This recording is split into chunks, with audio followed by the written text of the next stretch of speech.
Vocês alguma vez já ouviram falar sobre o caso dessa mãe que simplesmente tirou a vida dos 2 filhos nenéns simplesmente só pra agradar o homem que ela gostava? Tá, vamos lá. Pois é, se esse spoiler já assustou vocês, imagina agora saber do caso inteiro. E é o que a gente vai fazer. Preparem os psicológicos, ou o resto que sobrou dele. Essa daqui é a Susan Smith. Ela nasceu no dia 26 de setembro de 1971, lá em Union, que fica localizado na Carolina do Sul. Infelizmente, logo no início ali da infância da Susan, ela já começou a passar por alguns traumas familiares. Então, com 6 anos de idade, o pai dela acabou tirando a própria vida. Então, isso acabou, obviamente, afetando muito ela. Então, com 13 anos, quando ela entrou na adolescência, ela não aceitava o fato do pai ter tirado a própria vida das circunstâncias. Então, ela queria também se suicidar, para acabar com todo o trauma e dor que aquilo causava para ela. Alguns anos depois, então, a mãe da Susan casa com um novo homem. É o que tudo indicava, isso pra família estava sendo muito bom, porque ele era um cara aparentemente legal. E por que aparentemente, Maria? Porque em toda oportunidade que ele tinha, infelizmente, ele abusava da Susan.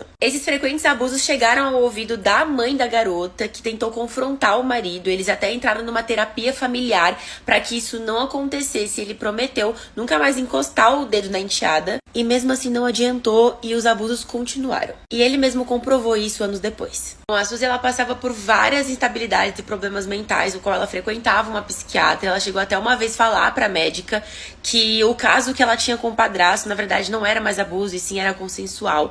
Isso porque ela não aceitava o fato da mãe dela receber a única atenção masculina da família. Então ela se via numa necessidade de ter uma atenção vinda de um homem. É aí então que a Suzy acaba conhecendo um rapaz chamado David, o qual ela se apaixona. Então, bem cedo, com 19 anos de idade, ela acaba se casando com ele após 1 ano de namoro, e também já estava grávida de 2 meses do seu primeiro filho, que ia se chamar Michael. Porém, entretanto, todavia, Maria, o que parecia estar sendo uma família totalmente estabilizada, na verdade, os problemas vão começar logo em seguida. Pouco tempo depois que eles se casaram, a Susan e o David passaram a brigar muito e trair um ao outro incansavelmente. Uma das maiores traições e casos, assim, secretos que a Susan teve foi com um cara que na época era muito rico e bonito e conhecido pelas pessoas, chamado Tom Findlay. No início, os dois se davam bem, mas claro que uma situação dessa não vai acabar numa coisa boa, né? Então, sem mais nem menos, o bonitão e ricaço acabou terminando com a Susan e ainda fez questão de escrever uma carta explicando pra ela o porquê. E na carta ele dizia que se ela queria ter um cara legal como ele, ela precisava ser também legal e se valorizar,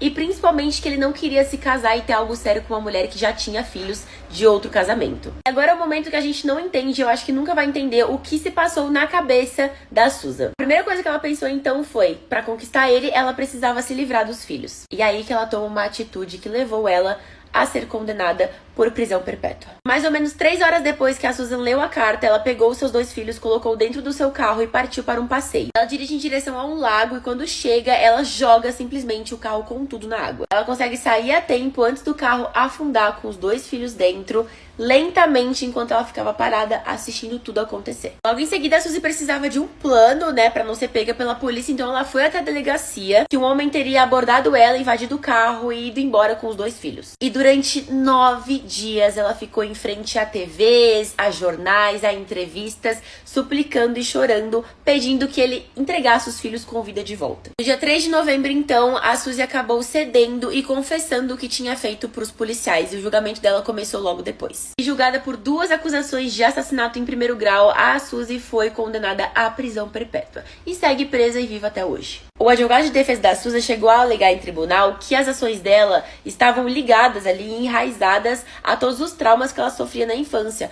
doenças mentais, os abusos do padrasto, enfim. Mas isso acabou não entrando muito em questão.